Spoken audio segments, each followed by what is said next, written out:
Ahoy and welcome, everyone. This is Zarik Envy. Today is July 7th, 2025, and welcome to episode 2 of the Diary Podcast, The Renaissance Rehash. Shout out to my boy Charlie for the title suggestion of the second episode, obviously hinting to what subject he would like to hear about today. My time at the Renaissance. Obviously, I think he's referring to my time in Tennessee, which I mentioned last diary episode. But, I also, conveniently, just got back from the Great Lakes Ren Faire up near the Cleveland area, or as the fellow workers there call it, the Great Mistake. I'll get into that in a second. Just want to say, Charlie, the lad I mentioned earlier, was one of my favorite co-workers from back in the Jimmy John's days. I worked at Jimmy John's from about 2014, 2015. I was about 16 years old, all the way up until about 2.5 years ago, where I switched over to work at a body shop as a detailer, which of course led me to starting my own business, but I digress. So, Charlie just had one of the high school kids that was working under me when I was just starting managing. I say kids, but I was also just in my early 20s, so we really weren't that far apart. I don't know. Charlie just had our senses of humor clicked. Like I said, he has like SpongeBob energy, but like, he just always has just like a little like mischievous, like fey, chaotic energy. There's several stories I could probably tell, and maybe this isn't quite chaotic as it's just super random, but one of my favorite Charlie quotes is this guy just walks up to me, I think I was slicing meats, and he comes up to me and says, "Hey Zarik, yeah, can I go out to my car and rotate my watermelon?" And I was like, okay. I just so out of pocket. And I love it so much because it was so freaking random. And he later on explained to me that it was, I think, some sort of class or something he needed a watermelon for, and now he came straight to school, or straight to work from school with it, or something like that, and it's just sitting in his car.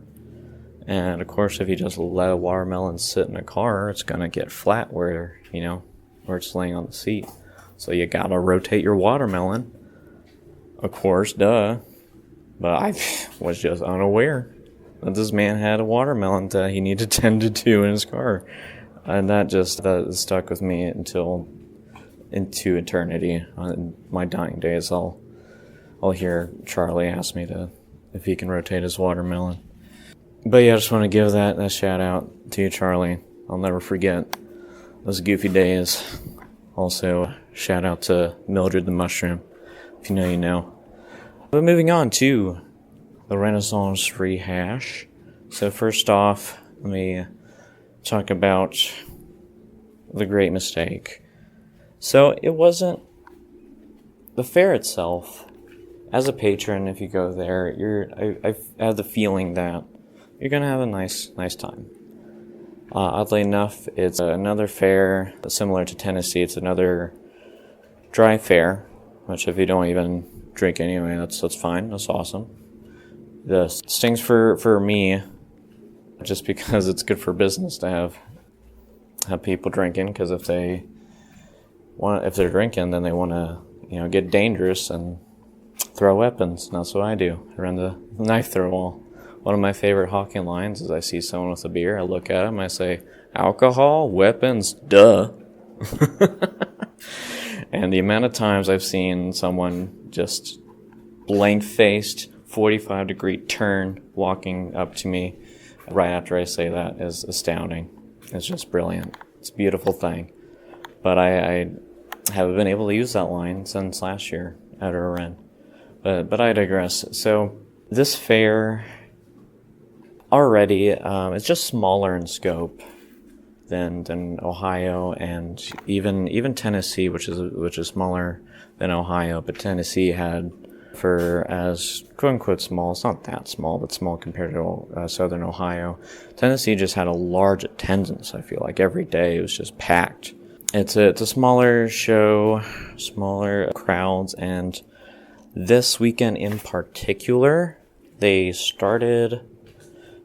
apparently start the second weekend of July every year, and they decided to start running one extra weekend. I think it was 6 and now it's 7, or maybe it was 5 and now it's 6, something like that. But anyways, they tacked an extra weekend on at the beginning of July, because what the hey, I don't really know why, but maybe because it was July 4th weekend.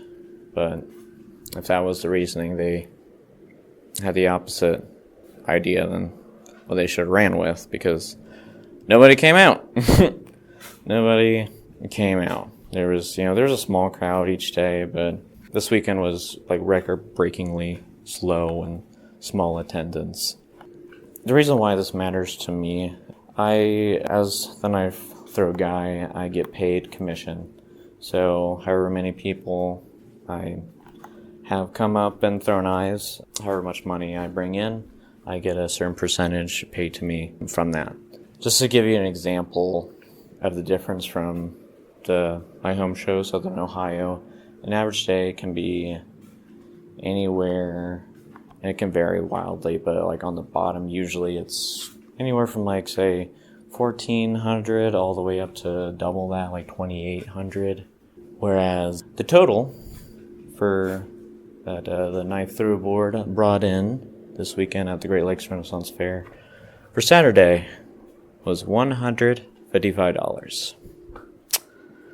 Total for Sunday, the Great Lakes Ren Faire, $145. So, luckily I was able to work out a deal with my manager, not just manager, but one of my closest friends at a part of my Ren Faire family, John, the first manager and really boss I've had. I was able to work with him, and he gave me $100 a day for coming out, which thank goodness. I had to drive out 4 hours on Friday and 4 hours today, and that to take about half of my paycheck for this weekend went to gas. And the thing of it is, I'm pointing all this out and mentioning the money aspect of my job and everything at Fair, but that's really not what it's all about anyway. I'm absolutely in love with the atmosphere, the people, the faces I get to see each and every year. I consider most of those people family. I've seen them off and on 2 months out of the year since I was 15. And now, thankfully, I'm starting to spread my wings a little bit more and do more shows than just the one in Southern Ohio, and I get to see them a little more. You know what the feeling is? This is so niche, and I hope I can explain this in a way that it makes sense. So think of like a young adult novel where the main character is just a regular kid in regular life, and then they somehow, some way find themselves in almost like a isekai, in a sense, like a person in a different world, only it's just a world like within our world, like the underground. They're like vampires. I'm thinking of Cirque du Freak, or I guess because of my childhood, of course, and this is popular enough that it'll get my point across. Just think about Harry Potter.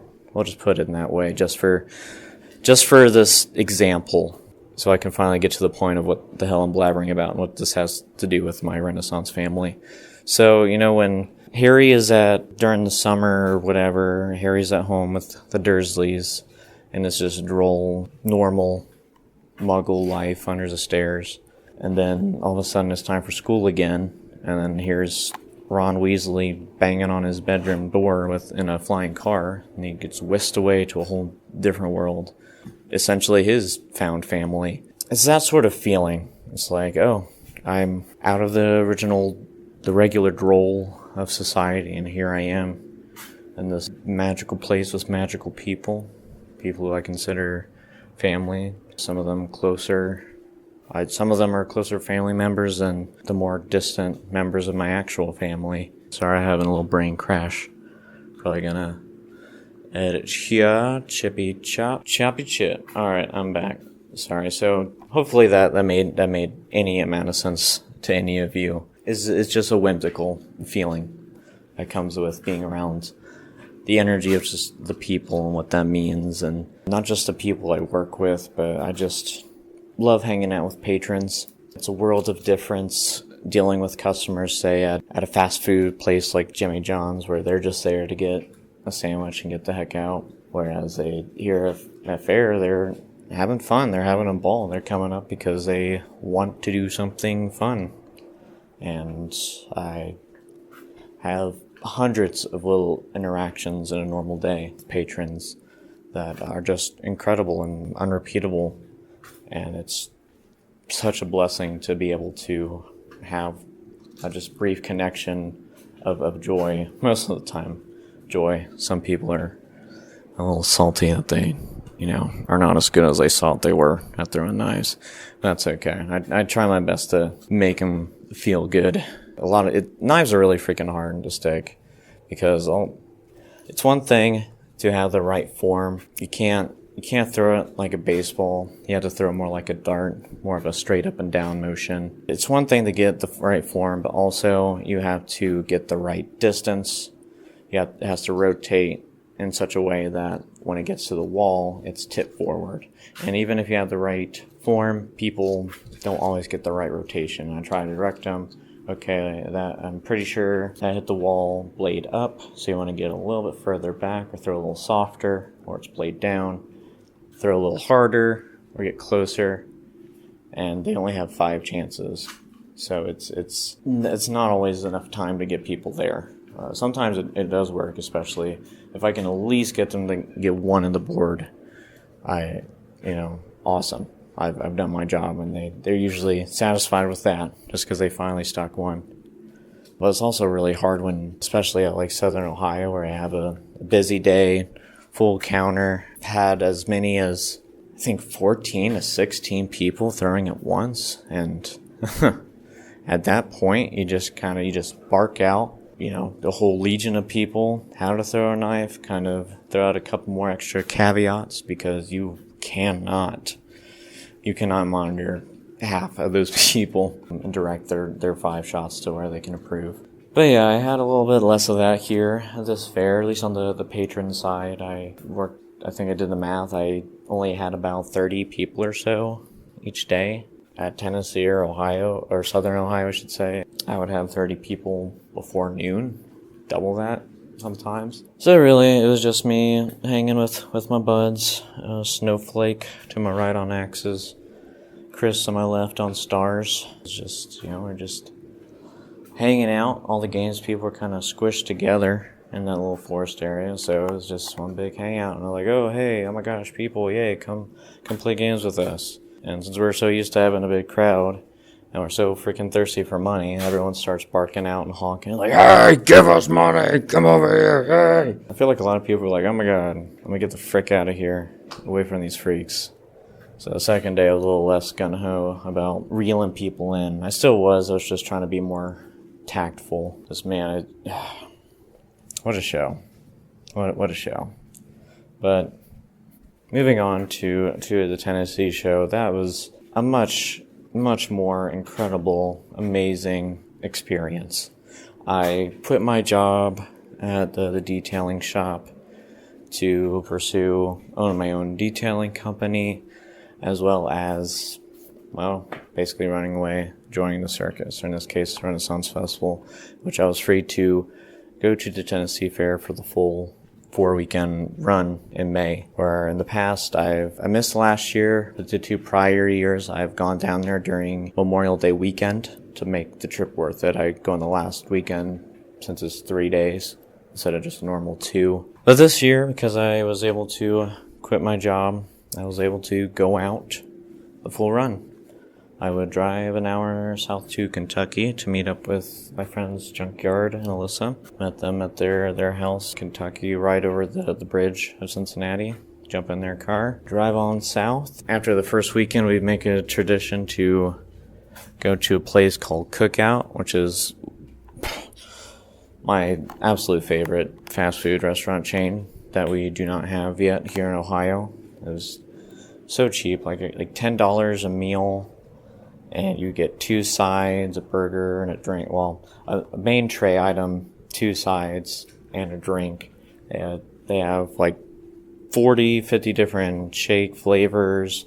They have like 12 different options for sides, burgers, hot dogs, quesadillas, just a lot of really good stuff. Biggest thing that well, man, cookout, you have to experience it. They have a special sauce, which I mean is very similar to other, like, what do you call them?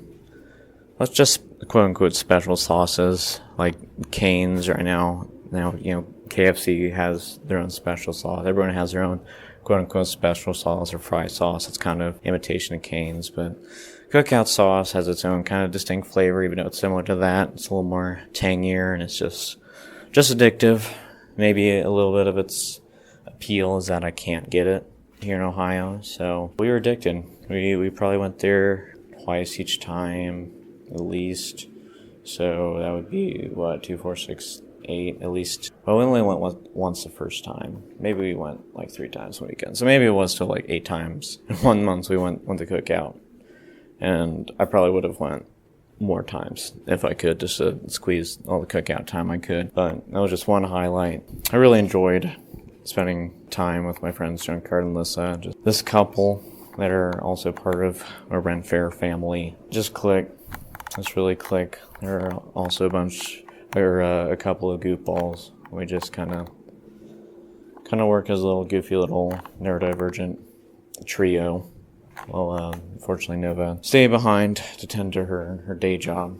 But the way I would do it is I would drive down Friday, drive back up Monday. You know, kind of the same way I did for Cleveland this past weekend. But yeah, I'd go down there, we'd rock out. I brought in more numbers than Southern Ohio even. Living large, man, it was on cloud 9. Incredible festival, but like I think I said earlier, that it was just packed from beginning to end, basically. So I had dozens of patron interactions that were just amazing, and including first group that kind of sticks out in my mind is a group of Farquads, like Lord Farquads from Shrek. There were actually 3 of them. And I thought it was so clever. They walked up and I said, "Wow, I mean, you guys look more like a far trio than a far quad." And they actually enjoyed that joke. They actually thought it was funny. Thank God. But they told me that there actually was a 4th one running around somewhere. I think I'll make their photo the cover of this episode. There's so many good, fun interactions. My stupid memory, short term as it is, are so quick that I forget so many. There's one, though, there's one encounter, one story I want to tell. It was just because it was so bizarre, and I just have to get this out of my brain. So, it was super busy one day. Like, we were, like, middle of the day. Like, there's a line all the way up to the knife throw. I'm, like, working. I have a much smaller counter than I do in Southern Ohio. I could only fit 5 people, 6 people maybe if they're all kids or scrawny or whatever. But I had a whole group of not the funnest people. I think it was a bald dude in sunglasses and like a police t-shirt and his 3 boys, and they just, I don't think, smiled or really said much that whole entire time. And there's this little girl who walked up halfway through my spiel on how to throw knives and everything, and she just walks up to me, whole line of people behind the group who is standing there listening to me, already knives in their hands. She just walks up to me while talking, and she gets my attention, and she looks annoyed and angry, and she's just like stretching out like a dollar bill and a handful of coins, and I'm just like, whoa, hold on, wait, what? She's like around my little sister's age, around 8-ish years old, give or take. And she's like, I was like, do you want to play? And she said, yeah. She just seemed like annoyed, and she was like, yes. I was like, just flabbergasted. I was like, a line full of people. Like, I'm literally trying to start to get this group through, and, you know, so they can have their time playing. And I was just so caught off guard, and it was just a distraught kid, and I was like, okay, fine, I guess, and okay, you only have like $1.28, and it's $5, whatever. You're a kid, I'll let you have some and even squeeze it up right now, I guess, because you just absolutely dumbfounded me. But she tries to give me the money, and then as like second I touch it, she like yanks it back and she's like, no, I'm actually trying to save my money. I'm like, okay.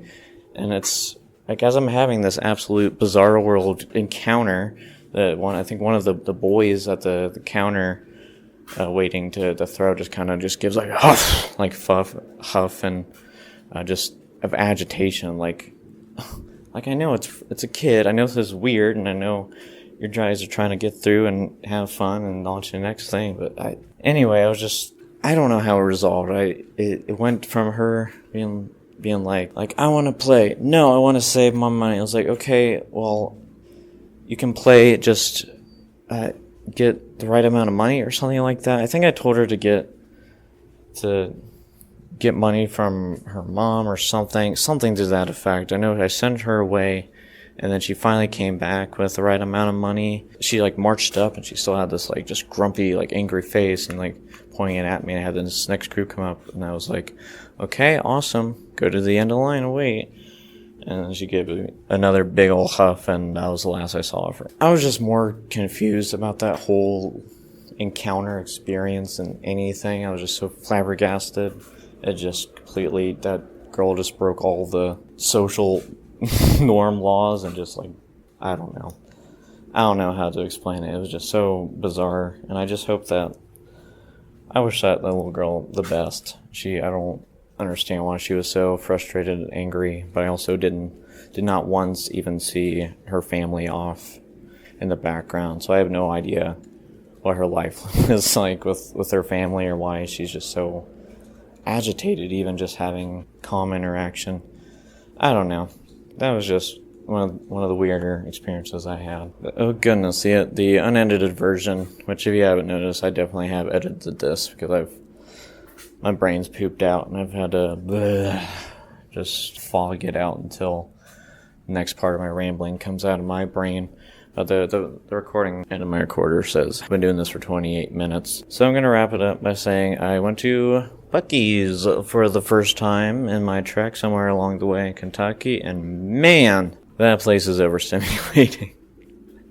Just, you go in, and it's just what you think. It's just huge.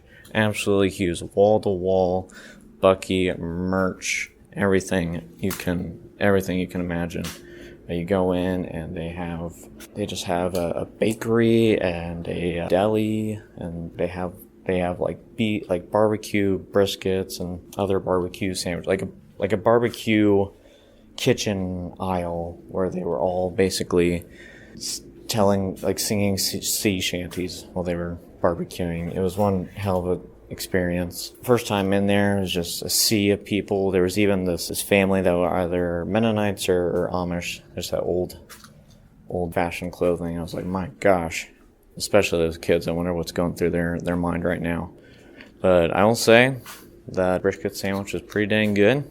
Bathrooms, humongous, super clean. I like the way they divided all the urinals, and like almost like a tile wedge in the wall. It was just perfect. Ideal. 10 out of 10 bathrooms, 10 out of 10 briskets, and I got a box of assorted fudges, and incredible fudge. So if you're traveling, get some fudge from Buc-ees, and if you're hungry and in the southeast, look for a cookout. That said, I'm going to wrap this rambling diary up. Thank you for sticking with me. I'll see you in episode 3.